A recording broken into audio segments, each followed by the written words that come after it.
In this video, I'll share with you effective ways to maintain your well-being as a new teacher. The demands on you are numerous and varied, and you probably don't even know half of them, and that's a good thing. The first year of teaching is tough, and you need lots of self-care. During this time of the pandemic, it's even more important to look after yourself.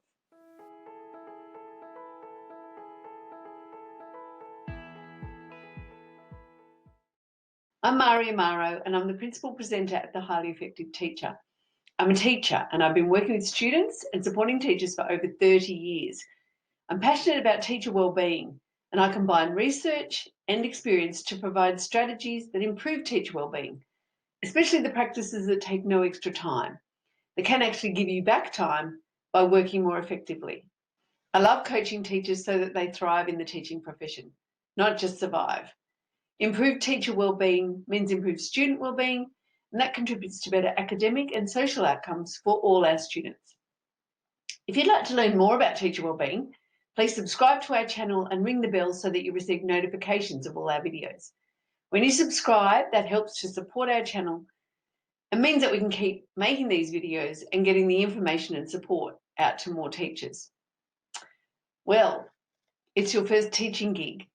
How ridiculously wonderful and absolutely terrifying at the same time. At last, you get to put into practice all that you've learnt with your very own students. And while it feels as though there's still so much you need to learn about your students, about parents, about school, not to mention about teaching, there are the must-haves of the classroom to help you make it through the first few weeks and live to tell the tale. And if you've already started the year, it's never too late to begin again. Number one, your physical needs. That's the basis of everything. At least a week before school starts, get yourself into some good habits that will support your well-being during the transition from study to work. Get into a regular sleep habit. The life of a student tends to be fairly erratic, and most students are not in much of a routine. And that's fine when you're at uni. But when you start teaching, you will need consistent quality sleep. You will not believe how tired you're going to be. Eat breakfast. The uni lifestyle is not particularly conducive to regular or healthy eating habits. And of course, you can eat pretty much whenever you like. At school, you're regulated by set break times and bells, so it's vital that you start the day with a healthy breakfast to keep you going till a break. Take a healthy lunch with you. Be prepared with food you can take for snacks and lunch to ensure that you actually do eat and that what you eat is healthy. If your school has a canteen, this can be a helpful backup. But if you forget to order or the canteen's not particularly healthy, you may end up eating food that doesn't give you the energy you need to get through the day. All school canteens operate in different ways and vary as to how useful they are to the teachers. Dress like a professional. Make sure you have some appropriate clothing for school. You need clothing that looks professional and presentable because during the first week you will be meeting new colleagues and parents as well as your students. First impressions last. So even if your dress style becomes more relaxed, what you wear in the first few weeks will set the tone for how others view you. Besides, if you look the part, you will feel the part. Number two, your classroom. Get in early. Check out the school and the physical layout of your classroom or classrooms before the school year starts. If you're in a primary school, arrange to have access to your classroom at least a week before school so that you can set up your room. Being prepared with name tags on desks, display boards set up, desks in some kind of formation, names on books, etc. will help you to feel much more confident before the students arrive and makes you look professional and organised. If you're a high school teacher, setting up your desk in the staff room and checking out the rooms in which you will teach can give you a sense of confidence and calm. Knowing the layout of rooms will help you determine how you'll use the space to best effect and what's possible in your classroom. It's also important to check out the school's IT capabilities so that you know how things work. There's nothing worse than preparing a technology-dependent lesson only to find out that the school system or your classroom isn't set up for it. It's best to try things out first without the students so that you don't have the class sitting and waiting for you to get things working. That's a surefire to have bored, fidgety students who then can become easily disruptive. Provide some equipment for students. Organise to have extra books, pencils, pens, texts and exercise books for your students so that there's no excuse for no work. At the beginning of the year, you won't know your students well enough to know why they don't have equipment. So simply assume that there's a good reason and offer your support. Number 3, your expectations. First things first. If I was only to give you one piece of advice, it would be this. Set clear, observable expectations for your students from the very beginning. Decide in advance the behaviour you want to see in your classroom and engage in effective ways to teach that to your students.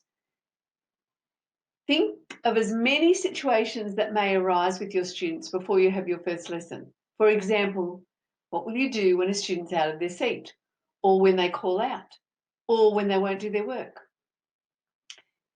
For more classroom management techniques, you can download our free book, 10 Ways to Manage That Tricky Kid, or you could check out my book, Habits of Highly Effective Teachers, where there's some great strategies in there for how to set your expectations at the beginning of the year.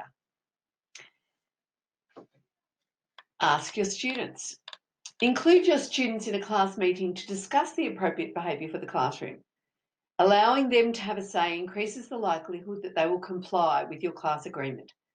First of all, decide on the guiding principles. For example, respect others can refer to the way students speak to each other and to you, to the way they approach conflict, or how they use another person's property. Set up processes and routines. Devise routines for handing in homework, how students will ask for assistance, how they'll work in pairs or groups, how they'll work independently, how they'll move between activities, how they ask to go to the bathroom, and how they pack up at the end of the lesson or at the end of the day. Having routines can mean that your classroom will be running smoothly, not end up in chaos. Number 4, your lessons. Get to know your students. Use part of your first lessons to get to know students and for them to get to know you and each other. Creating a positive classroom culture depends upon strategic and purposeful action at this stage.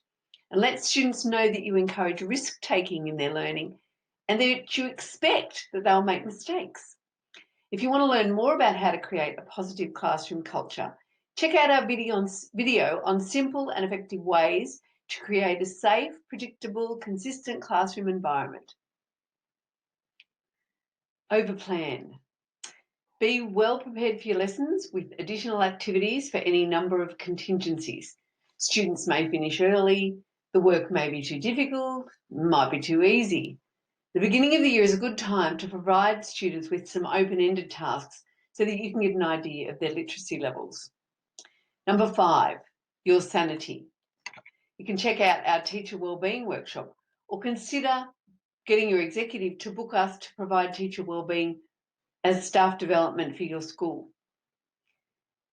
Ask for a mentor. If your school doesn't offer you a mentor, seek someone out.